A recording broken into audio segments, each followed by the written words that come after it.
जे शिक्षण संस्थान से जुड़े जो भी अभिभावक हैं और उनके बच्चे हैं उनसे थोड़ा आज हम रूबरू होंगे। तो यहाँ पर आज जो भी इस वीडियो तक पहुँचे हैं उनको मैं दो बच्चों का इंट्रोडक्शन करवाना चाहूँगा कि एक हमारे साथ हैं वैभव सोलंकी और एक हैं खुशवंत सिंह बल्ला।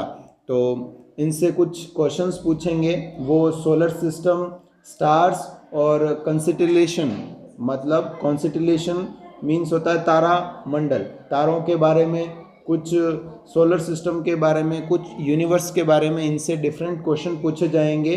माध्यम से उनको काफ़ी नॉलेज मिलेगा। तो बिना देर किए हुए शुरू करते हैं। तो सबसे पहले हम यूनिवर्स के बारे में कुछ क्वेश्चंस पूछेंगे।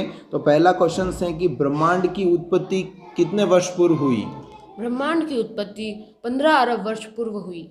ठीक है, बहुत ही अच्छे। अब ब्रह्मांड के अध्ययन को क्या कहते हैं? ब्रह्मांड के अध्ययन को कॉस्मोलॉजी कहते हैं। हाँ, तो स्टडी ऑफ कॉस्मोस या स्टडी ऑफ यूनिवर्स को अपन कॉस्मोलॉजी भी कहते हैं। तो यहाँ देखें कि सबसे जो यूनिवर्स हैं उसमें सबसे ज़्यादा अबंडेंट, मतलब प्रचुर मात्रा में, सबसे अधिक मात्रा में कौन सा तत्व मिलता है? जैसे पीरियोडिक टेबल है उसमें 118 या 119 तत्व हैं। उन तत्वों में सबसे ज़्यादा प्रचुर मात्रा में ब्रह्मांड में कौन सा मिलता है? हाइड्रोजन। हाइड्रोजन। ठीक है, बहुत ही अच्छे। अब अपन सोलर सिस्टम में सन के बारे में कुछ क्वेश्चंस पूछेंगे कि जो सन है वो क्या अपनी एक्सिस पे रोटेट करता है? क्या अपने अक्ष पर सूर्य घूमता है? जैसे पृथ्वी अपने अक्ष पर घूमती है वैसे सूर्य अपनी अक्ष पर घूमता है क्या? यस, सूर्य अपनी अक्ष पर भी घूर्णन करता है। ठीक है, तो मैं आपसे और पूछना चाहूँगा कि जो सूर्य हैं वो पृथ्वी पर एकमात्र ऊर्जा का स्रोत है, मतलब ओनली सोर्स हैं जिससे हमको क्या मिल रही है? एनर्जी मिल रही है। ठीक है, तो वहाँ से जो एनर्जी हैं वो किस फॉर्म में आ रही हैं? किस रूप में वो एनर्जी पृथ्वी पर आ रही हैं? लाइट के फॉर्म में। ठीक है, तो जो सूर्य से जो लाइट निकलती हैं उसको पृथ्वी तक पहुँचने में कितना समय लगता है? सूर्य से प्रकाश को पृथ्वी तक पहुंचने में 8 मिनट और 16.6 सेकंड का समय लगता है। हाँ, 8 मिनट और 16.6 सेकंड का समय सूर्य से पृथ्वी तक प्रकाश को पहुंचने में लगता है।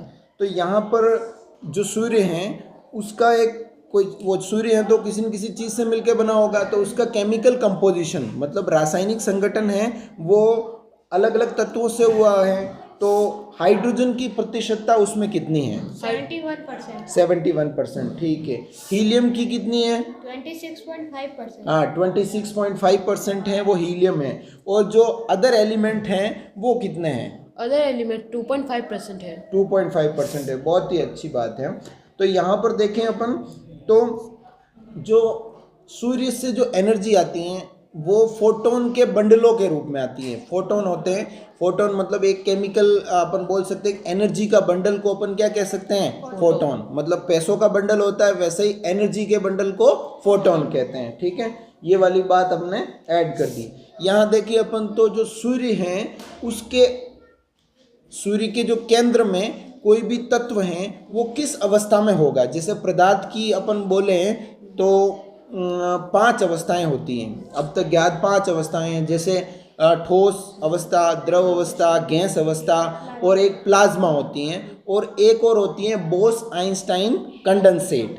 Bose Einstein condensate. तो इनमें से 5 अवस्थाओं में से किस अवस्था में सूर्य के केंद्र में जो पदार्थ होता है वो किस अवस्था में होता है? प्लाज्मा की अवस्था में। प्लाज्मा की अवस्था में। तो अपन नेक्स्ट देखें कि जो सूर्य पर जो एनर्जी आ रही है वो किस परिघटना के कारण आ रही है? मतलब क्या ऐसा हो रहा है सूर्य पर जो ऐसे बोलते हैं कि 1300 किलोमीटर तक की आग की लपटें उड़ती है, वहाँ पर इतनी लंबी लंबी आग की लपटें उड़ती हैं।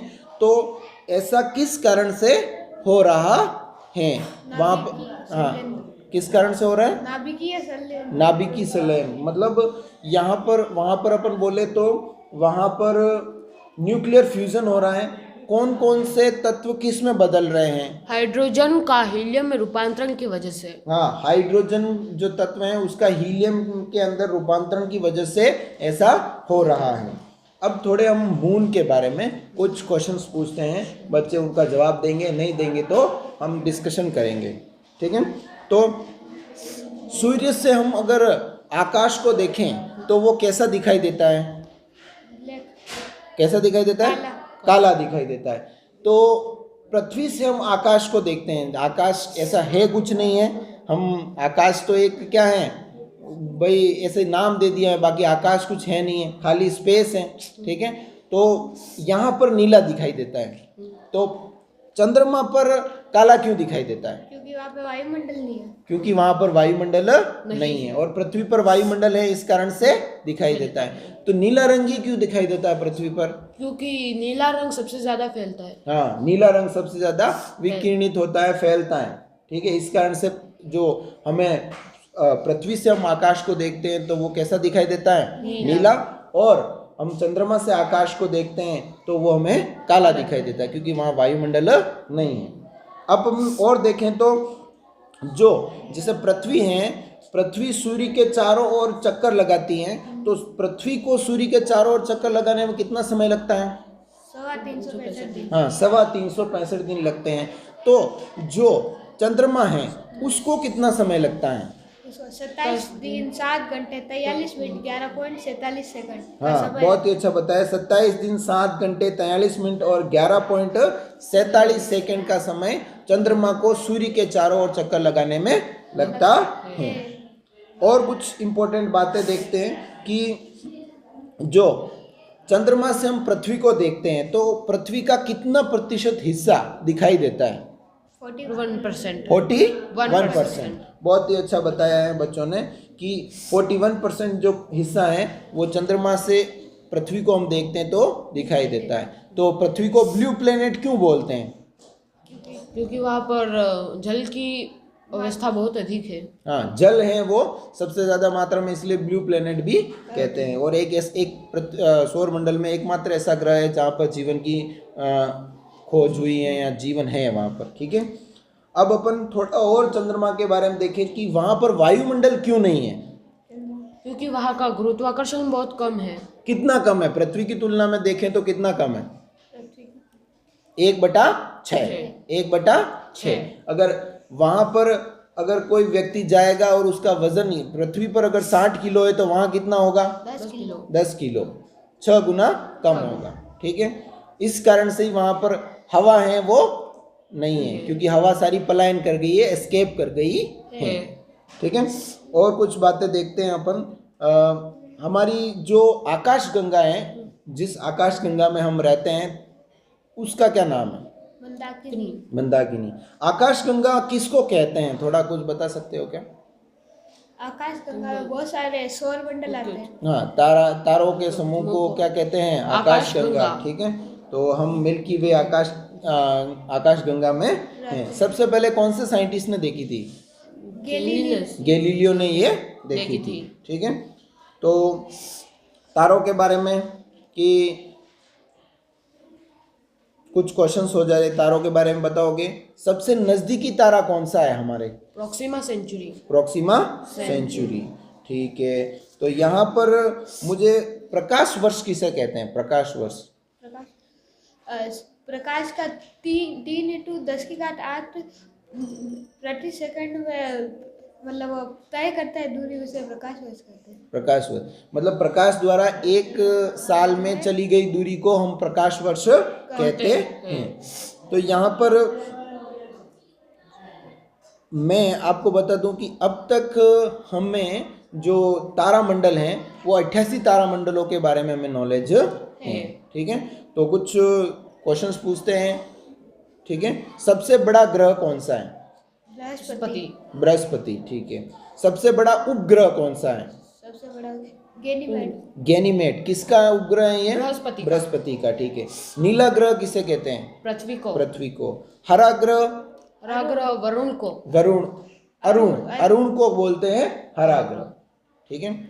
सबसे अधिक चमकीला ग्रह कौन सा है? सबसे अधिक चमकीला ग्रह शुक्र है। शुक्र है, ठीक है। सौर मंडल के बाहर सबसे अधिक चमकीला ग्रह कौन सा है? Yes, serious. हमारे सौर मंडल के अंदर तो कौन सा है? शुक्र। और सौर मंडल के बाहर सबसे अधिक चमकीला ग्रह है सीरियस। ठीक है। सबसे नजदीकी तारा तो आपने बता दिया था, कौन सा था? Proxima Centauri. सबसे अधिक ठंडा ग्रह कौन सा है? वरुण। बहुत ही अच्छी बात है। और क्वेश्चंस बच्चों ने याद किए हैं तो एक लाइक, शेयर और कमेंट तो होना चाहिए। तो जो भी अभिभावक इस वीडियो को अब तक देख रहे हैं वो भी अपने बच्चों को प्रेरित करें कि वो भी अपनी जो सेल्फ स्टडी हैं उसको इंक्रीज़ करें, और जो भी क्वेश्चंस नहीं समझ में आता है, जो टॉपिक समझ में नहीं आता है, अपने टीचर्स को ज़रूर पूछें। और आज सोशल मीडिया का जो ज़माना है उसके साथ वो यूट्यूब से भी वीडियोस देखकर समझ सकता है, और जहाँ कहीं भी बच्चा पढ़ रहा है उसको एक अच्छी एजुकेशन मिलनी चाहिए, मेरा तो ये मानना है। और पीजेजे शिक्षण संस्थान हमेशा बच्चों के लिए मतलब एक अच्छी क्वालिटी एजुकेशन देने का पूरा प्रयास करता है, और उसकी बदौलत ही बच्चे यहाँ दिन ब दिन अच्छी ग्रोथ कर रहे हैं, उनका होलिस्टिक डेवलपमेंट हो रहा है। कुछ और क्वेश्चंस पूछते हैं कि सबसे अधिक गर्म जो हॉटेस्ट प्लेनेट कौन सा है? शुक्र। क्या शुक्र सबसे नज़दीक है? नहीं। सबसे नज़दीक ग्रह कौन सा है? सूर्य के सबसे नज़दीक ग्रह कौन सा है? बुध। पृथ्वी के सबसे अधिक नज़दीक ग्रह कौन सा है? शुक्र। चलो ठीक है, बहुत अच्छा। बोर का तारा कौन सा ग्रह है? भोर का तारा शुक्र को कहा जाता है। शुक्र को कहा जाता है, बहुत ही अच्छा, ठीक है। और लाल ग्रह मंगल को कहते हैं, ठीक है। हाँ। सबसे छोटा उपग्रह कौन सा है?